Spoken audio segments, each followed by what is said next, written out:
नाम का विस्मरण होना मृत्यु समझे उपासक। नाम को पकड़ लीजिए। कह रहे अवशेषानाप यन्नाम कीर्तते सर्व पातकै। कोई भी अपराध, कोई भी पाप नहीं बचेगा, नाम सबका नाश कर देगा। बस जपते रहिए।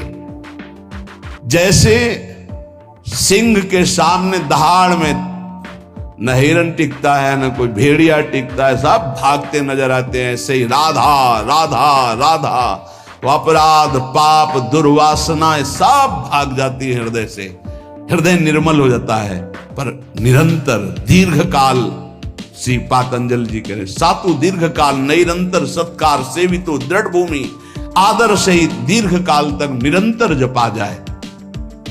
यन्नाम कीर्तनम भक्त्या विलापमनुमत्तमं मैत्रेयाशेष पापानां धातूनामिव पावकः।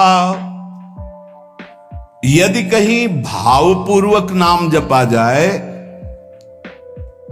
तो बहुत जल्दी नाम का प्रकाश हो जाए।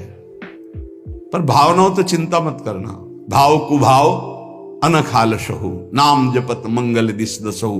पर यहां कह रहे हैं यदि भाव पूर्वक जपा जाए तो आंसू निकलने लगेंगे। राधा राधा राधा, और रोने का मन होगा। असल आपसे पूछा जाए क्यों रो रहे हैं, तो आपके पास कोई उत्तर नहीं होगा। मुझे कुछ याद आ रहा है या किसी, या कुछ नहीं, आप उत्तर नहीं दे पाएंगे, बस आंसू चल रहे हैं। सर्वोत्तम साधना नाम की,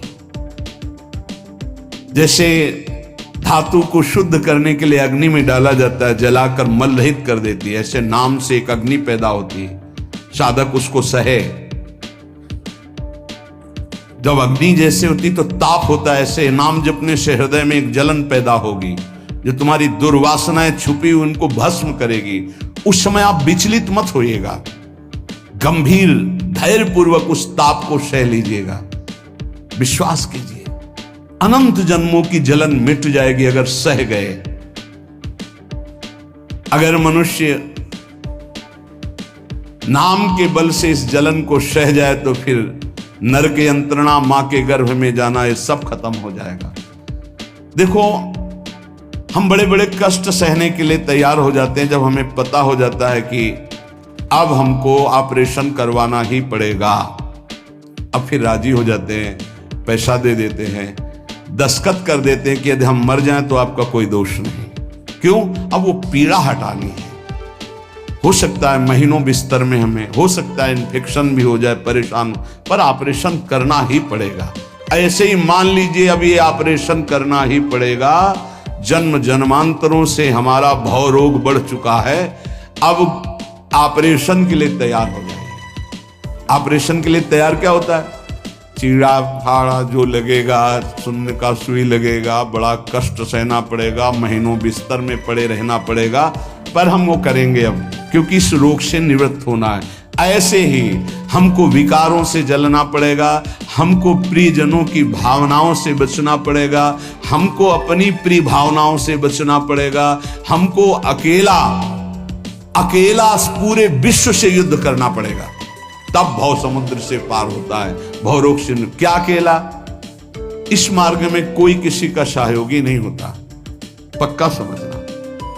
आपको स्वयं लड़ना होगा, क्योंकि अंदर का विषय होता है। बाहर तो हजारों लोग मित्र हैं, लेकिन मेरी अंदर की सामर्थ्य हमको बचाएगी। बाहर की सामर्थ्य जन समुदाय की नहीं बचाएगी।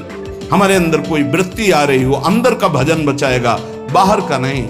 एक एक वृत्ति आपको सुधारनी, आपको लड़ना होगा। पर आप अगर निश्चय कर ले तो आप लड़ सकते हैं, क्योंकि आप हरि के अंश हैं, आप में सब सामर्थ्य है। देखो लगता है कि एक सुई लगती है तो लगता है हम नहीं सह पाएंगे। भारी से भारी जब कष्ट आए तो सब कोई सह जाता है। ऐसे जीवन में सबके कष्ट आते हैं। बहुत सामर्थ्य है आप में, आप बहुत कुछ सह सकते हैं, आप टूटिएगा नहीं। गोविंदेति तथा प्रोक्तम भक्त्या वा भक्ति वर्जितैः दहते सर्व पापान युगांतग्निरिवोत्थितः। ओहो, जैसे प्रलयाग्नि प्रकट होती तो सबको भस्म कर देती है, ईंट आदि सब द्रवित हो जाते हैं, सब कुछ द्रवित, भयंकर अग्नि में सब द्रवित हो जाते हैं, सब राख हो जाते हैं।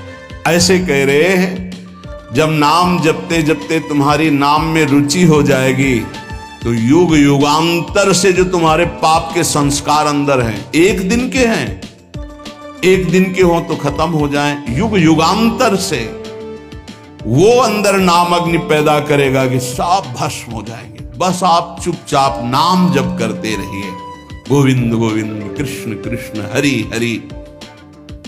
जो अज्ञानाद अथवा ज्ञानाद उत्तम श्लोक नाम यत् संकीर्तित मघम पुरुषो दहे देधो यथा नला। यदि अज्ञान से तुम्हें कुछ पता नहीं नाम का क्या प्रभाव है, क्या लाभ मिल रहा है, नहीं मिल रहा, पर संत ने कहा है, सत्संग में सुना है, अब तो नाम जपेंगे। पुण्य श्लोक भगवान श्री हरि का नाम, प्रियाजू का नाम आप जपने लगे, आपका मंगल हो जाएगा। सच्ची मानिए, यदि आप चाहेंगे नाम जप से तो रोग को मिटा देंगे, चाहेंगे तो। पूरे धन्वंतरी जी ने आयुर्वेद का शोध करके देखा तो जो औषधियों में शक्ति पाई गई उससे लाखों गुना बढ़कर के रोग मिटाने की शक्ति भगवान के नाम में पाई गई। जैसे किसी वैज्ञानिक कैंसर के विशेषज्ञ जब उन्होंने सरकार की बात सुनी कि दतून करते ही ऐसे, तो उन्होंने कहा इसका विज्ञान सपोर्ट नहीं करता है, क्योंकि विज्ञान प्राकृतिक बुद्धि का सपोर्ट करता है। भजन बल से वो किसी के रोग नष्ट नहीं करते थे, बहुत दैन्यता से वो रोग, तो दया आ गई, करुणा आ गई, उस रोग को अपने ऊपर ले लिया और उसके रोग की निवृत्ति कर दी। जैसे भाई जी को करुणा आई, राधा बाबा के रोग को अपने ऊपर ले लिया, उनको रोग की निवृत्ति कर दी। ऐसे महापुरुष जन कर नाम से वो अपने रोग नहीं मिटा सकते थे क्या? अपना पैर कटवा लिया, अपना नहीं करते, क्योंकि लिया है उन्होंने, स्वीकार। यही तो संत महापुरुषों की महिमा गाई गई है कि वो दूसरों के लिए अपने कष्ट को बढ़ा देते हैं और उनको पता नहीं है, उनको पता भी नहीं चल। राधा बाबा को तो श्री कृष्ण चंद्र जी ने कहा कि जो भाई जी महीनों से अस्पताल में पड़े, ठीक नहीं हो रहे, वो आपका प्रारब्ध भोग रहे। तब बाबा जाकर के बोले, भाई जी ने कहा क्यों व्यर्थ की बात कर। जब उन्होंने कहा नहीं श्री कृष्ण ने कहा है, तो उनका बाबा हमें कोई फर्क नहीं पड़ता, लेकिन आपको फर्क पड़ जाता, इसलिए हमने प्रारब्ध को आपके स्वयं ले लिया है। नाम जप से अच्युतानंद गोविंद नामोच्चारण भेषजात नश्यन्ति सकला रोगा सत्यम सत्यम वदाम्यहम्। अब आप एक प्रसंग पर ध्यान दीजिए, महाप्रभु चैतन्य देव के जब तीर्थ याटन में महाप्रभु चैतन्य देव विचरण कर रहे थे तो एक नगर में गए, जहां जाते थे हजारों लाखों लोग उनके दर्शन के लिए दौड़ पड़ते थे। महाप्रभु साक्षात प्रेम मूर्ति, और भगवान करुणा करके ऐसे रूपों में आते हैं जगत मंगल करने के लिए। हरि बोल, तो पूरा समुदाय भावावेश में हो जाता, हरि बोल, मोर प्राणनाथ कृष्ण, अश्वप्रवाह, तो सब विकल हो जाते हैं। जैसे भरत जी चित्रकूट में सिया राम, तो पूरा चित्रकूट मानो सिया राम में हो गया हो। उस नगर के लोग परमानंद का लाभ लिए, महाप्रभु चैतन्य देव चल दिए। तो एक वासुदेव कुष्ठी थे जिनके गलित कुष्ठ शरीर में था, वो चल नहीं सकते थे, तो घुटनों के बले से रगड़ रगड़ करके वहां आए। जब वहां आए तो भीड़ लगभग जा रही थी, तो उनका कहाँ गए वो सन्यासी महापुरुष जिनके सब दर्शन करने आ रहे थे, मैं नीच भी दर्शन करने आया, कहाँ गए? बोले वो तो चले गए। बहुत विकल हुए, रो पड़े कि वैसे ही दुर्दशा भोग रहा हूं, एक बार नाम सुना था, दर्शन पाने के लिए आया, वो तो चले गए। हाय अब कैसे, मैं चल भी नहीं सकता, दौड़ भी नहीं सकता। इतनी विकलता कि महाप्रभु एकदम खड़े हो गए और दौड़ पड़े वापस और लौट करके आए। ओ जेव देखा सामने गौर वर्ण गौरांग महाप्रभु, चिल्ला कर रो पड़े, अरे करुणा में प्रभु। बोले सिर्फ आपके लिए आया हूं, सिर्फ आप। अब आप देखिए, महाप्रभु ने पकड़कर खड़ा किया, वो रो रहा, छुओ मत, मेरे शरीर में पीप है, दुर्गंध है प्रभु, मैं नीच हूं, छूने लायक नहीं।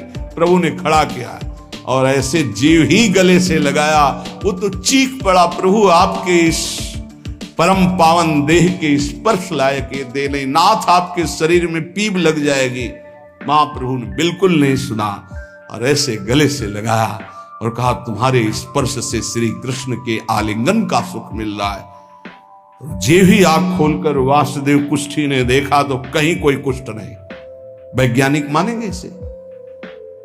आप चैतन्य चरित्र में पढ़ लीजिए, जे ही महाप्रभु चैतन्य देव ने आलिंगन